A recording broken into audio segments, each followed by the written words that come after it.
മനസ്സിലായി പലരും ഇനിയുള്ള പരിപാടികളിൽ സമ്മേളനത്തിന്റെ പരിപാടികൾ അതെ ഇനിയുള്ള പരിപാടിയിൽ എന്നല്ല പാണക്കാട് മുമ്പേ തീരുമാനിച്ചതാണല്ലോ.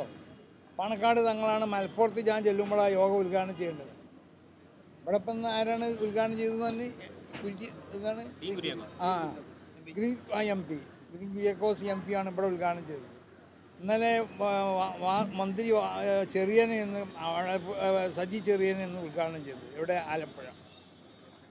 വാസന എന്ന് ഉദ്ഘാടനം ചെയ്തത് എവിടെ കോട്ടയത്ത്.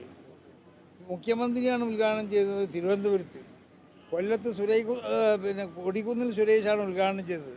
അവിടെയൊക്കെ കോൺഗ്രസിൻ്റെയും പിന്നെ രണ്ട് ഇടതുപക്ഷത്തിൻ്റെയും വലതുപക്ഷത്തിൻ്റെ ഒക്കെ നേതാക്കന്മാർ നമ്മളെ ഇടതുപക്ഷത്തും വലതുപക്ഷത്തും ഒക്കെ ഇരിക്കുകയാണ് അവർ. മലപ്പുറത്തും എല്ലാ സ്ഥലത്തും നോക്കിയാലും അല്ല ഇന്നലെ തിരുവനന്തപുരം എവിടെയാണ് ഇന്നലെ എവിടെ നമ്മൾ രാത്രി ആലപ്പുഴയിലും അങ്ങനെ തന്നെയാണ്. അപ്പോൾ എല്ലാവരും ഇതിൽ പങ്കാളികളാവുന്നുണ്ട്. ഇപ്പം എന്നാൽ ലീഗിൻ്റെ നേതാക്കന്മാരുണ്ട് അവിടെ. അല്ല അത് ആരായിട്ട് പണക്കല്ലോ ലീഗേറ്റ് നല്ല ഇവിടെ ആരായിട്ട് പണക്കം ഈ പണക്ക ഇപ്പോൾ പ്രസംഗിച്ചതല്ലേ പണക്കെന്നുള്ളത് ഞങ്ങൾ ഡിക്ഷണറി ഇല്ല ആരായിട്ടും ഇല്ല. ആശയത്തിനെ എതിർക്കുന്നതായിട്ട് പോകണം അത്ര നിരന്തരം ഇങ്ങനെ പറയുമ്പോഴും ലീഗിന്റെ നേതൃത്വമായി അകന്നു നിൽക്കുകയാണെന്നുള്ള വാർത്തകളാണ്. അതല്ലേ ഇപ്പം നിങ്ങളോട് പറഞ്ഞത്. മലപ്പുറത്ത് ഒന്ന് ഉദ്ഘാടനം ചെയ്യേണ്ടത് സാദിഖ് അലി ശിഹാബ് തങ്ങളാണ്. ഒന്ന് ഉദ്ഘാടനം രണ്ട് പിന്നെ സ്ഥലത്ത് സ്വീകരണം മലപ്പുറത്ത് മാത്രമേ ഉള്ളൂ. ഒന്ന് സാദിഖ് അലി ശിഹാബ് തങ്ങളാണ് ഉദ്ഘാടനം ചെയ്യേണ്ടത്. മറ്റൊന്ന് ഉദ്ഘാടനം ചെയ്യേണ്ടത് അബ്ബാസ് അലി ശിഹാബ് തങ്ങളാണ്. അത് നമ്മളെ പിന്നെ രേഖയിലൊക്കെ ഉണ്ട്, റിപ്പോർട്ടിലുണ്ട്, എല്ലാത്തിലും ഉണ്ട്. അത് അവരെ ക്ഷണിച്ചതാണ്, അവരത് ഏറ്റതുമാണ്. അതുപോലെ നടക്കും. അടുത്ത മലപ്പുറത്ത് ചെല്ലുമ്പോൾ മലപ്പുറത്ത് സാദിഖ് അലി ശിഹാബ് തങ്ങൾ ഉദ്ഘാടനം ചെയ്യും, മറ്റേത് അബ്ബാസ് അലി ശിഹാബ് തങ്ങൾ ഉദ്ഘാടനം ചെയ്യും. മറ്റുള്ളതായ തങ്ങന്മാരുണ്ട്. ഇപ്പോൾ ഞാൻ പറഞ്ഞല്ലോ 10-25ഓളം തങ്ങന്മാരുണ്ട് നമ്മളെ കൂടെ. അതേമാതിരിക്ക് പാണക്കാട് കുടുംബത്തിലുള്ള തങ്ങന്മാരോട് സഹകരിക്കും. അത്ര ഉണ്ടാവും. ലീഗ് നേതൃത്വം ആശയപരമായ അകൽച്ചയുണ്ടോ?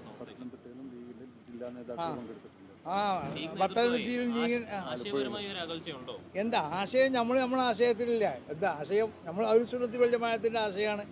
ആ ആശയമുള്ളവരായിട്ട് ഇപ്പം നമുക്ക് വലിയ തൃപ്തിയില്ല. അല്ല ആ ആശയം എന്നല്ല ലീഗിനെ നമ്മൾ നല്ല ആശയം നോക്കിയിട്ടല്ലോ പിൻപറ്റണത്. ലീഗ് ഒരു രാഷ്ട്രീയ സംഘടന എന്നുള്ള നിലക്കല്ലേ ഒരു പ്രതിസന്ധി ഞങ്ങൾക്കില്ല.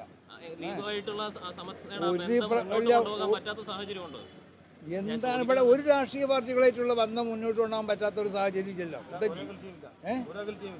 ആരായിട്ടും ഒരു അകൽച്ചയില്ല. അത് മലയാളം എനിക്ക് മനസ്സിലാവില്ലേ? ഒരു വട്ടം പറഞ്ഞില്ലേ, രണ്ടാമട്ടും പറഞ്ഞില്ലേ, പിന്നെ വേറെ പൊതുവായും പറഞ്ഞു. ഒരു രാഷ്ട്രീയ പാർട്ടികളും എല്ലാ രാഷ്ട്രീയ പാർട്ടികളായിട്ട് നമ്മൾക്ക് യാതൊരു ബന്ധത്തിലൊരു തകരാറില്ല. അതാണിപ്പോൾ കണ്ടുപോയിരുന്നത്. പിന്നെ വേറൊന്നുകൂടി പറയും.